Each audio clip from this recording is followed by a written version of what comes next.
শিক্ষার্থী বন্ধুরা, আজকে তোমাদের অষ্টম শ্রেণী অনুশীলনী 4.1-এর সূত্রের সাহায্যে নিচের রাশিগুলোর বর্গ নির্ণয় করা শেখাবো। প্রথমে আমাদের ক নম্বরে আছে 5a + 7b হোল স্কোয়ার। এর সূত্র প্রয়োগ করলে, আমরা বর্গের সূত্র প্রয়োগ করলে পাই a square 5a whole square plus 5a + 7b + 7b whole square. তারপরে এখানকে আমরা 5-এর বর্গ করলে 5 × 5 = 25, আর সাথে এর বর্গ করলে a স্কোয়ার প্লাস এখানকে আমরা 5a 7b আছে, এখানে আমরা গুণ করব 5 × 2 = 10, 7 × 10 = 70 প্লাস 7কে বর্গ করলে 7 × 4 = 49 b স্কোয়ার। এটি আমাদের অ্যান্সার। তারপরে খ নম্বরে আছে 6x + 3b 3। এক্ষেত্রে আমরা বর্গ করলে 6x + 3 হোল স্কোয়ার। তাহলে আমাদের 6a, তাহলে আমরা লিখতে পারি 6a whole square plus 2 6x × 3 + 3 whole square. তাহলে আমরা 6কে বর্গ করতে পারি 6 × 36 x স্কোয়ার প্লাস 2 6x × 3, এটাকে আমরা গুণ করলে পাই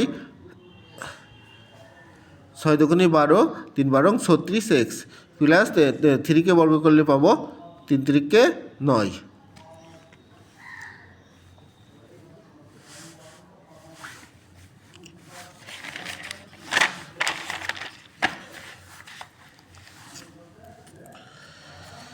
এবারে আমাদের আছে মাইনাসের বর্গের সূত্র।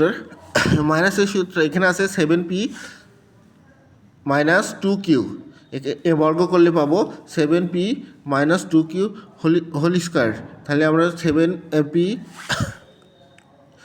তাহলে আমরা লিখতে পারি 7p whole square - 2 7p × 2q plus 2q whole square. সেক্ষেত্রে আমাদের এবারটা বর্গ নির্ণয় করব। বর্গ নির্ণয় করলে হবে 7-এর বর্গ হচ্ছে 49p স্কোয়ার মাইনাস এখানকে 2 7 এবং 2কে গুণ করব, তাহলে 7 × 2 = 14, 14 × 2 = 28, তাহলে 28pq প্লাস 2-এর বর্গ 2 × 2 = 4 q স্কোয়ার। এটি আমাদের অ্যান্সার। ঘ নম্বরে আছে ax -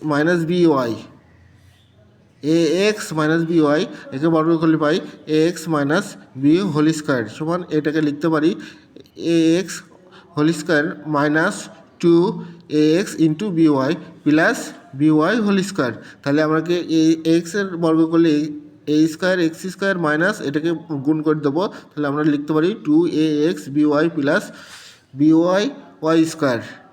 এটি আমাদের কাঙ্ক্ষিত অ্যান্সার। তারপরে আসছে 5 নম্বরটা। 5 নম্বরে আছে x³ প্লাস xy। সেক্ষেত্রে আমরা বর্গ করলে পাই x³ plus xy whole square. তাহলে আমরা এখানে লিখতে পারি a স্কোয়ার, তাহলে x³ whole square plus 2x x³ × xy plus y square. তাহলে আমাদের পাওয়ার এক্সের উপর কিউ আছে, তাহলে আমরা পাওয়ারে গুণ করলে পাই x6 প্লাস এখানে আমাদের আছে x³ × x, এইটাকে গুণ করলে পাই 2x4 y প্লাস y-এর বর্গ করলে পাই y স্কোয়ার। এটি আমাদের কাঙ্ক্ষিত অ্যান্সার। ধন্যবাদ সকল।